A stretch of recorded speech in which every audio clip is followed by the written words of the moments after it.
Hello everyone, welcome back to my channel duty with daughter. तो आज हम discuss करेंगे मिडवाइफरी के 50 क्वेश्चन को। मैंने सिलेबस वाइज पूरा क्वेश्चन निकाला है। आप लोग के जो सीजी व्यापम में जो सिलेबस दिया गया है तो उसके अकॉर्डिंग मैंने क्वेश्चन विद आंसर निकाला है। तो मैंने थोड़े से ट्रिकी क्वेश्चन भी निकाला है ताकि, क्योंकि इस बार का सीजी व्यापम पता नहीं किस टाइप का क्वेश्चन लेता है, तो मैंने थोड़ा ट्रिकी क्वेश्चन भी निकाला है, थोड़ा ईजी भी है और थोड़ा आप लोग को, ताकि आप लोग कॉन्फिडेंस ज़्यादा, मतलब आप लोग को लगे कि किस टाइप के क्वेश्चन पूछ सकता है। तो ये आप लोग के लिए मैंने थोड़ा ट्रिकी भी निकाला है, थोड़ा इजी भी निकाला है। तो चलिए वीडियो की शुरुआत करते हैं। तो my first question is, obstructive conjugate की नॉर्मल लेंथ कितनी होती है?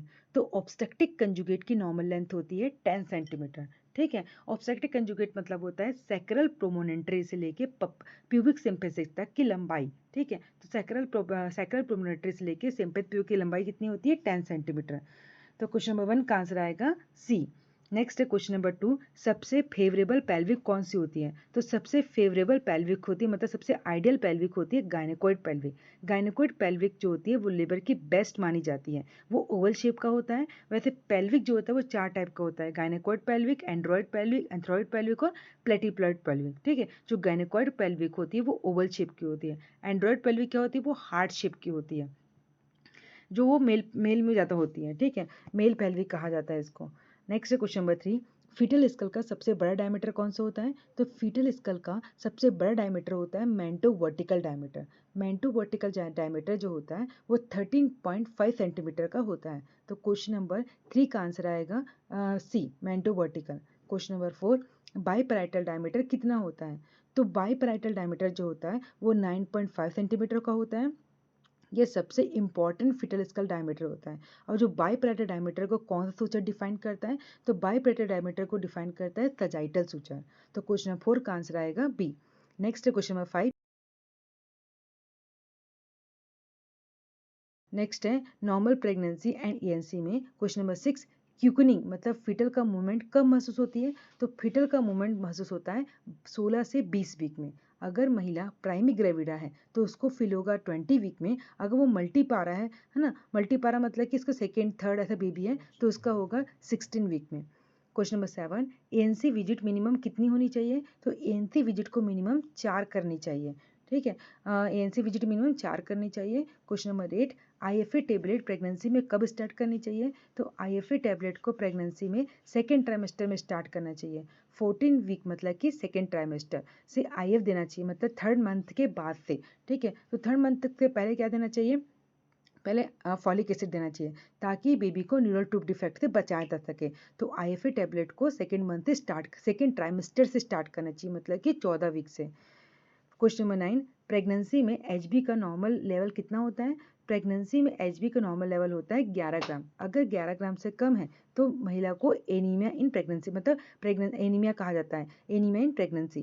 क्वेश्चन नंबर 10, पीआईएच कब डायग्नोज किया जाता है? तो पीआईएच का मतलब होता है प्रेगनेंसी इंड्यूस्ड हाइपरटेंशन। तो प्रेगनेंसी इंड्यूस्ड हाइपरटेंशन कब कहा जाता है? जब उसका बीपी 140 से लेके 140/90 mHg है, मोर देन 140/90 mHg है, तो उसे प्रेगनेंसी इंड्यूस हाइपरटेंशन कहा जाता है। क्वेश्चन नंबर 11, नॉर्मल लेबर में देखेंगे लेबर का पहला स्टेज कौन सा होता है? तो लेबर का पहला स्टेज है cervical dilatation.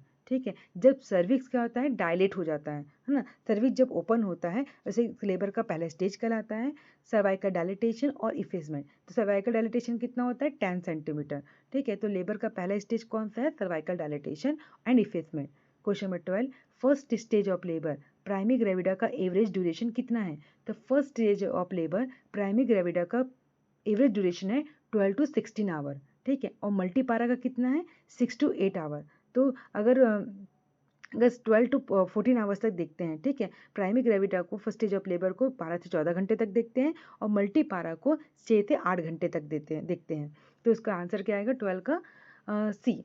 Question number 13, second stage of labour primigravida. अब सेकेंड स्टेज, फर्स्ट स्टेज हो गया। ठीक है, अब सेकेंड स्टेज ऑफ लेबर में प्राइमी ग्रेविडा का ड्यूरेशन कितना है? 1 आवर है, 1 से लेके 2 आवर तक है। ठीक है, 1 से लेके 2 आवर तक है और मल्टीपारा में 30 मिनट तक है। तो सेकेंड स्टेज ऑफ लेबर में कितना है? 1 to 2 आवर और मल्टीपारा में 30 minute. Question number 14, third stage of labour की नॉर्मल ड्यूरेशन कितनी है? तो थर्ड स्टेज ऑफ लेबर की नॉर्मल ड्यूरेशन है 10 मिनट। ठीक, मतलब कि प्लेसेंटा डिलीवरी। ठीक है, थर्ड स्टेज किसका थर्ड स्टेज किसको बोलेंगे, प्लेसेंटा डिलीवरी को। ठीक है, तो प्लेसेंटा डिलीवरी एवरेज कितना है, 10 से 15 मिनट में प्लेसेंटा आउट हो जाना चाहिए। ठीक है, इसमें नॉर्मल ड्यूरेशन कितना है इसका, तो आएगा 10 मिनट। क्वेश्चन 14 का आंसर आएगा 10 minute. Question number 15, normal labour में ब्लड लॉस कितना होता है। नॉर्मल लेबर में ब्लड लॉस होता है 500 ml। ठीक है, और सिजेरियन डिलीवरी में ब्लड लॉस होता है 1000 ml। अगर 500 ml से ज़्यादा हो रहा है चाइल्ड बर्थ के बाद तो पेशेंट को पीपीएच होने के चांसेस है, पोस्टमार्टम हेमरेज होने के। नेक्स्ट है पिपेरियम एंड न्यूबॉर्न के ऊपर क्वेश्चन है। क्वेश्चन नंबर 16, पिपेरियम में कितने दिन का होता है। जो पिपेरियम जो होता है वो 6 वीक का होता है। डिलीवरी के बाद से लेके 6 वीक तक यूट्रस नॉर्मल हो जाता है। ठीक है, पिपेरियन पीरियड जिसको बोलते हैं ना, पिपेरियन पीरियड कितने दिन का होता है, तो पिपेरियन पीरियड जो होता है वो 6 वीक का होता है। डिलीवरी के बाद से लेके 6 वीक तक क्या होता है, फिर यूट्रस क्या होता है वो अपने नॉर्मल शेप में चला जाता है। ठीक है, नॉर्मल शेप में चला जाता है। क्वेश्चन नंबर 17, लोकिया अल्बा कब आती है। तो लोकिया अल्बा किसको बोलेंगे, लोकिया अल्बा होती है 10 से लेके 14 दिन तक। और इसमें 3 टाइप के लोकिया होता है। लोकिया अल्बा होता है, लोकिया रुब्रा होता है और लोकिया सिरोसा होता है। लोकिया जो होता है वो 3 टाइप का होता है। तो कौन कौन से होता है, लोकिया अल्बा, लोकिया सिरोसा और लोकिया रुब्रा। तो लोकिया जो अल्बा होता है, ऐसा लोकिया अल्बा जो होता है वो 10 से 14 दिन का होता है। ठीक है, और लोकिया रुब्रा जो होता है वो 1 से लेके 4 दिन का होता है। और लोकिया सिरोसा जो होता है वो 5 से लेके 9 दिन का होता है। आप लोग इसको याद कर लीजिएगा क्योंकि ये क्वेश्चन पूछ सकता है। ठीक है, लोकिया का कितने दिन का होता है करके। तो लोकिया जो अल्बा होता है वो 10 से लेके 14 दिन का होता है। लोकिया सिरोसा कितने दिन का होता है, 5 से लेके 9 दिन का। और लोकिया जो रुब्रा होता है वो 1 से लेके 4 दिन का होता है। Question number 18, exclusive breast feeding कितने महीने तक करना चाहिए। एक्सक्लूसिव ब्रेस्ट फीडिंग को कम से कम 6 मंथ तक का करनी चाहिए। WHO के अनुसार 6 मंथ तक सिर्फ माँ का दूध ही देना चाहिए बच्चों को। तो एक्सक्लूसिव ब्रेस्ट फीडिंग कितने मंथ तक कराना चाहिए, तो 6 मंथ तक। क्वेश्चन नंबर 19, विटामिन के इंजेक्शन नवजात को कब दिया जाता है। तो विटामिन के का इंजेक्शन नवजात को जन्म के तुरंत बाद दिया जाता है, बर्थ के तुरंत बाद इसको, ताकि ब्लीडिंग डिसऑर्डर से बच्चे को बचाया जा सके, रोकने के लिए। ठीक है, तो जो विटामिन के है उसको 8 बार देते हैं ताकि ब्लीडिंग डिसऑर्डर से बच्चे को रोक के जा सके। अगर बच्चे का वजन 1.5 से कम है तो उसको 0.05 mg देंगे। ठीक है, 0.5 mg देंगे, 0.5 mg देंगे। अगर 150 किलोग्राम से ज़्यादा है तो उसको 1 mg देंगे। याद रखिएगा, उसका डोज विटामिन के का डोज है। अगर 1.5 से कम है तो उसको 0.5 mg देंगे। अगर 1.5 से ज़्यादा है, ठीक है, लो बर्थ है तो 0.5, अगर 0.5 से ज़्यादा है तो इसको 1 mg देंगे विटामिन के। विटामिन के क्यों दिया जाता है, ताकि ब्लीडिंग डिसऑर्डर को रोकने के लिए। क्वेश्चन नंबर 20, अबगार स्कोर कब लिया जाता है। तो अबगार स्कोर को चेक किया जाता है 1 मिनट से लेके 5 मिनट तक, न्यूबॉर्न की कंडीशन असेस करने के लिए। न्यूबॉर्न की कंडीशन जैसे कि अगर बच्चे का क्या क्या चेक करते हैं, बच्चे के रिफ्लेक्स चेक करते हैं, इसका मोशन चेक करते हैं, है ना, इसके हार्ट रेट, पल्स रेट, इसके ये सब चेक करते हैं। ठीक है, अगर बच्चा 7 से लेके 10 है तो बच्चे को, अगर गुड क्राई कर रहा है बच्चा अच्छा है तो इसको बच्चे को स्वस्थ माना जाता है। अगर 4 से लेके 6 है, ठीक है, 4 से लेके 6 है तो बच्चे असामान्य है, इसको केयर की ज़रूरत है। ठीक है, और अगर 1 से लेके 3 है तो बच्चों को इमीडिएट रिससिटेशन की ज़रूरत है, इसको इमरजेंसी केयर की ज़रूरत है। नेक्स्ट है क्वेश्चन नंबर, अब पढ़ेंगे हम abnormal pregnancy and labour. Question number 21, सबसे कॉमन इक्टोपिक प्रेगनेंसी साइट कहाँ है। सबसे ज़्यादा इक्टोपिक प्रेगनेंसी कहाँ होती है, तो सबसे ज़्यादा इक्टोपिक प्रेगनेंसी होती है फैलोपियन ट्यूब में। 95% केस में फैलोपियन ट्यूब में होती है। ठीक है, तो सबसे कॉमन इक्टोपिक प्रेगनेंसी कहाँ होती है, फैलोपियन ट्यूब में। यहाँ पे फर्टिलाइज तो होता है एग, पर क्या होता है वो यूट्रस तक कहाँ नहीं पहुँच पाता। जो एग फर्टिलाइज होता है वो यहाँ यूट्रस तक नहीं पहुँच पाता है। ठीक है, नेक्स्ट है क्वेश्चन नंबर 22, मोलर प्रेगनेंसी किसका अबनॉर्मल ग्रोथ है। तो मोलर प्रेगनेंसी जो है वो प्लेसेंटा का अबनॉर्मल ग्रोथ है। अगर प्लेसेंटल ट्रोपोब्लास्ट अबनॉर्मल ग्रोथ है तो इसको क्या बोलेंगे, अगर प्लेसेंटा में कोई अबनॉर्मलिटी है ना, तो क्या होता है, मोलर प्रेगनेंसी किसका अबनॉर्मल ग्रोथ है, प्लेसेंटा का। क्या होता है, इसमें हाइडेटिफॉर्म मोल होता है। क्वेश्चन नंबर 23, प्लेसेंटा प्रीविया का मुख्य सिम्टम क्या है। तो प्लेसेंटा प्रीविया का मुख्य सिम्टम है पेनलेस वजाइनल ब्लीडिंग, मतलब पेशेंट को कोई दर्द नहीं होगा, बिना दर्द के क्या होगा उसको वजाइनल ब्लीडिंग होगी, मतलब खून जाएगा, बिना दर्द के क्या होगा उसको खून जाएगा। तो पेनलेस क्या होता है, एंटीपर्टम हेमरेज होता है, डिलीवरी से पहले ही क्या हो जाएगा उसको एंटीपर्टम हेमरेज होगा, मतलब बहुत ज़्यादा उसको ब्लीडिंग होगी। तो प्लेसेंटा प्रीविया का मेन लक्षण है painless vaginal bleeding. Question number 24, abruptio placenta का क्लासिकल सिम्टम क्या है? तो अब्रप्टिव प्लेसेंटा का क्लासिकल सिम्टम है पेनफुल वजाइनल ब्लीडिंग। मतलब प्लेसेंटा क्या रहेगा? प्री मैच्योर सेपरेट हो जाएगा। ठीक है, प्लेसेंटा क्या हो जाएगा कि वो इससे बेबी से क्या होता है, सेपरेट हो जाएगा। ठीक है, और सेपरेट होकर क्या करेगा? पेनफुल इसको ब्लीडिंग होगी। तो क्वेश्चन नंबर 24 का आंसर है अब्रप्टिव प्लेसेंटा का क्लासिकल सिम्टम क्या है? तो अब्रप्टिव प्लेसेंटा का क्लासिकल सिम्टम है पेनफुल वजाइनल ब्लीडिंग। वो क्या हो जाएगा? प्लेसेंटा सेपरेट हो जाएगा और पेनफुल ब्लीडिंग होगी। क्वेश्चन नंबर 25, प्रीटर्म लेबर कब होता है? तो प्रीटर्म लेबर होता है 28 लेके 37 वीक तक। ठीक है, मदर 28 लेके 33 वीक डिलीवरी, तो उसको क्या बनेंगे? प्रीटर्म। अगर 28 वीक से पहले अगर डिलीवरी हो रही है, 37 वीक से पहले डिलीवरी, इसको प्रीटर्म माना जाएगा। क्वेश्चन अब आप देखेंगे अबनॉर्मल पिपेरियम। क्वेश्चन नंबर 26, पिपेरियल सेप्सिस की क्या परिभाषा है? पिपेरियल सेप्सिस का परिभाषा है डिलीवरी के 28 दिन के अंदर जेनाइनल ट्रैक्ट में इन्फेक्शन। ठीक है, मतलब कि पिपेरियल सेप्सिस किसको बोलेंगे? अगर डिलीवरी हो गई, डिलीवरी के 28 दिन के अंदर अंदर अगर जेनाइनल ट्रैक्ट में कोई इन्फेक्शन होता है, puerperal sepsis. Question number 27, puerperal sepsis common causative organism क्या है? तो पिपेरियल सेप्सिस का कॉमन कॉजेटिव ऑर्गेनिज्म है, इसका सबसे कॉमन कॉजेटिव ऑर्गेनिज्म क्या है? तो स्टेप्टोकोकस। तो जो स्टेप्टोकोकस है वो सबसे कॉमन होता है पिपेरियल सेप्सिस में।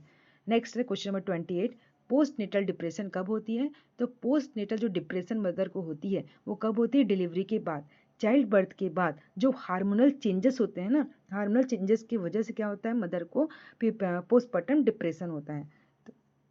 तो क्वेश्चन नंबर 28 का आंसर है पोस्ट नेटल डिप्रेशन कब होता है? डिलीवरी के बाद होता है, हार्मोनल चेंजेस की वजह से होता है। क्वेश्चन नंबर 29, पिपेरियल साइकोसिस कब होती है? तो पिपेरियल जो साइकोसिस होती है वो डिलीवरी के 1 से 2 वीक में होती है। ठीक है, रेयर होती है बट डेंजरस है, साइकेट्रिक इमरजेंसी है। ठीक है, तो पिपेरियल जो साइकोसिस होती है वो डिलीवरी के 1 से 2 वीक में होती है। ठीक है, डिलीवरी के 1 से 2 वीक में होती है पिपेरियल पिपेरियल साइकोसिस। क्वेश्चन नंबर 30, पिपेरियम में यूट्रस का कब नॉर्मल साइज में लौटता है?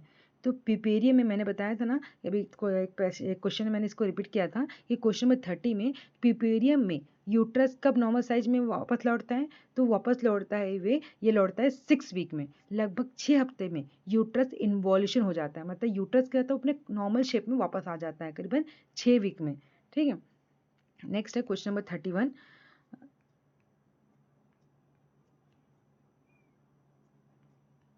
नेक्स्ट है क्वेश्चन नंबर 31, एक्शन करना पड़ता है।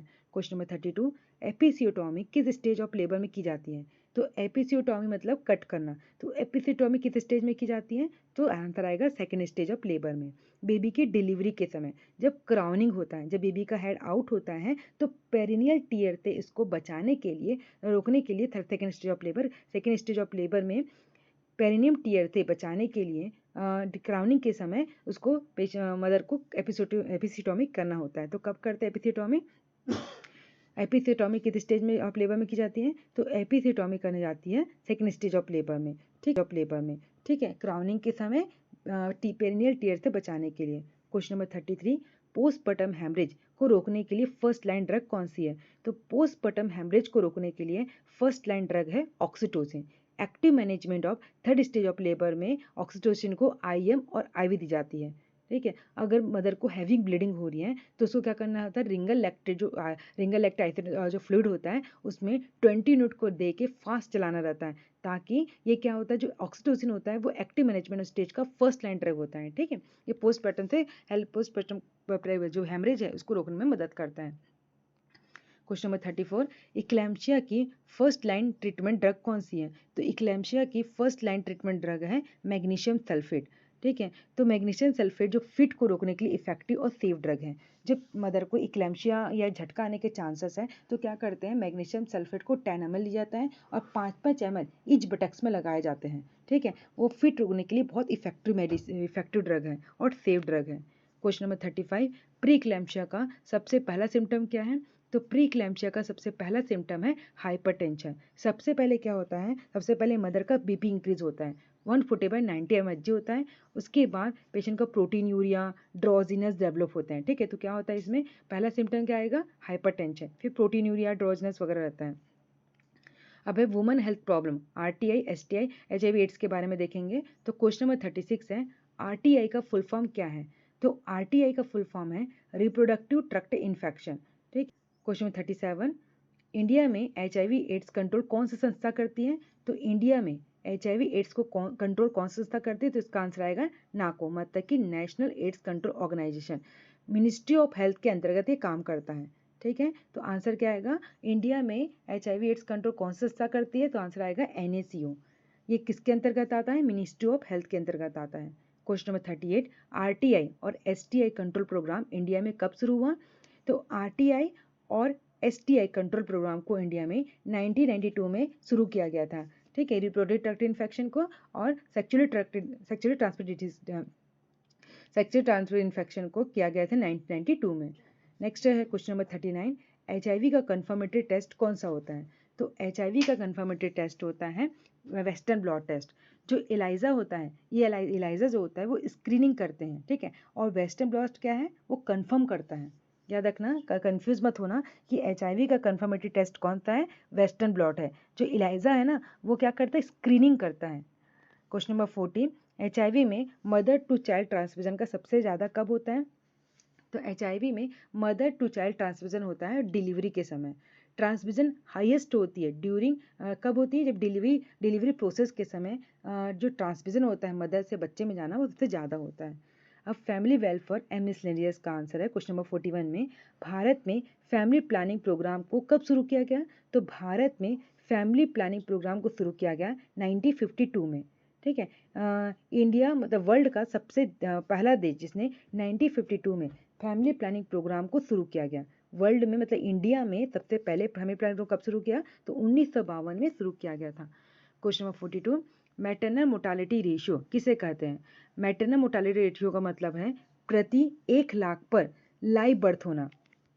ठीक है, मतलब कि मतलब मैटरनल डेथ होती है, मदर की डेथ होती है प्रति 1 लाख लाइव बर्थ पर। ठीक है, प्रति 1 लाख लाइव बर्थ पर क्या होती है? एक मदर की डेथ होती है। तो मैटरनल मोर्टालिटी का सबसे मेन कारण क्या होता है? Haemorrhage, PPH। मैंने बताया था ना अभी कि जो PPH होता है वो सबसे मेन कारण है मैटरनल मोर्टालिटी का। तो मैटरनल मोर्टालिटी किसे कहेंगे? जब प्रति 1 लाख पर लाइव बर्थ होता है। मतलब इन्फेंट मोर्टालिटी रेट किसे कहते हैं? तो इन्फेंट मोर्टालिटी रेट का मतलब है 0 से लेके 1 साल तक, मतलब न्यूबॉर्न से लेके 1 साल तक के जो बच्चे होते हैं, अगर उसकी डेथ हो जाती है कितने प्रति 1000 लाइव बर्थ। ठीक है, तो उसे कहा जाता है इन्फेंट मोर्टालिटी रेट। 1 साल से कम उम्र से मरने वाले शिशु प्रति 1000 live birth. Question number 44, life cycle approaches किसे दर्शाता है? तो लाइफ साइकिल अप्रोचेस दर्शाता है जन्म से मृत्यु तक हेल्थ केयर।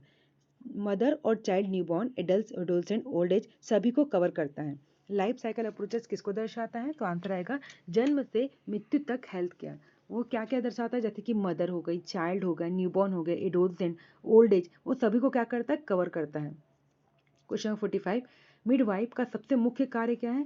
तो मिडवाइफ का सबसे मुख्य कार्य है सेफ डिलीवरी करना। मिडवाइफ मतलब स्किल्ड बर्थ अटेंडेंट कहलाती है, जो सेफ डिलीवरी करती है। ठीक है, SBI जो बोलते हैं ना सेफ स्किल बर्थ अटेंडेंट, वो सेफ डिलीवरी कराती है। तो मिडवाइफ का मुख्य कार्य है सेफ डिलीवरी कराना। अब है abnormal child birth. Question 46, breech presentation का सबसे पहला कौन सा भाग निकलता है? जब ब्रीच प्रेजेंटेशन होता है, बोलते हैं बेबी उल्टा पैदा हो रहा है, तो जब ब्रीच प्रेजेंटेशन होता है तो सबसे पहले कौन सा भाग निकलता है? तो सबसे पहले बेबी का बटक्स निकलता है। बेबी का बटक जो सबसे पहले बाहर आता है। क्वेश्चन नंबर 47, शोल्डर डिस्टोशिया किस डिलीवरी में होती है? तो शोल्डर डिस्टेशिया होती है लार्ज बेबी, मतलब कि मैक्रोसोमिया। द बेबी का शोल्डर मदर पेल्विक में अटक जाता है। जो बेबी का जो शोल्डर होता है ना, वो मदर के पेल्विक में अटक जाता है, जिसको क्या बोलते हैं? Shoulder dystocia. तो शोल्डर डिस्टोशिया किस डिलीवरी में होती है? तो आंसर आएगा लार्ज बेबी, जिसको क्या लार्ज बेबी मतलब कि मैक्रोसोमिया। लार्ज बेबी मतलब कि मैक्रोसोमिया। क्वेश्चन 48, कॉर्ड प्रोलैप्स का सबसे बड़ा रिस्क फैक्टर क्या है? तो कॉर्ड प्रोलैप्स का सबसे बड़ा रिस्क फैक्टर है मल्टीपल प्रेगनेंसी। ट्विन प्रेगनेंसी हो गई, मल्टीपल प्रेगनेंसी हो गया, तो कॉर्ड क्या होता है? स्लिप होने का चांसेस है। कॉर्ड क्या होता है? बाहर होने के चांसेस हैं, जिसको क्या होता है? कॉर्ड का प्रोलैप्स होना, कॉर्ड का बाहर आना। ठीक है, उसका सबसे बड़ा रिस्क फैक्टर कौन सा है? ट्विन प्रेगनेंसी या मल्टीपल प्रेगनेंसी। इसमें कॉर्ड क्या होता है? स्लिप हो जाता है, स्लिप होने के चांसेस हैं। क्वेश्चन नंबर, ट्विन प्रेगनेंसी का सबसे कॉमन टाइप कौन सा है? तो ट्विन प्रेगनेंसी का सबसे कॉमन टाइप है डाइजोगोटिक ट्विंस। ठीक है, जो 70% केसेस में डाइजोगोटिक ट्विंस होते हैं, जैसे कि दो अलग जो एग होते हैं वो 2 होते हैं। दो जगह 2 एग होते हैं जो फर्टिलाइज होते हैं, ठीक है। तो डाइजोगोटिक में क्या होता है, तो 70% केस में डाइजोगोटिक होते हैं, 2 अलग-अलग केस अलग-अलग एग फर्टिलाइज होते हैं। तो ट्विन प्रेगनेंसी का सबसे कॉमन टाइप है डाइजोगोटिक ट्विंस। क्वेश्चन 50, ऑब्स्ट्रक्टेड लेबर का सबसे कॉमन कारण क्या है? तो ऑब्स्ट्रक्टेड लेबर का सबसे कॉमन कारण है, बताई थी सीपीडी, ठीक है, सेफेलोपेल्विक डिस्प्रोपोर्शन, मतलब फीटल का जो हेड है मैटरनल पेल्विक से बड़ा होता है, ठीक है। तो सीपीडी में क्या होता है, सीपीडी मतलब कि जो बेबी का जो हेड रहेगा वो मैटरनल पेल्विक से क्या हो जाएगा, बड़ा रहेगा, जो ऑब्स्ट्रक्टेड लेबर का मुख्य कारण रहेगा। तो ऑब्स्ट्रक्टेड लेबर का सबसे कॉमन कारण क्या है, सीपीडी, ठीक है। फीटल हेड मैटरनल पेल्विक से बड़ा हो जाएगा, इसको ऑब्स्ट्रक्टेड लेबर कहा जाता है, मुख्य कारण कहा जाता है। तो गाइस ये थे मेरे top 50 question maternal health midwifery के। अगर आपको इसमें कोई डाउट लगा, कुछ समझ ना आया हो, तो आप मुझे कुछ पूछ सकते हैं। तो अगर आप मेरे को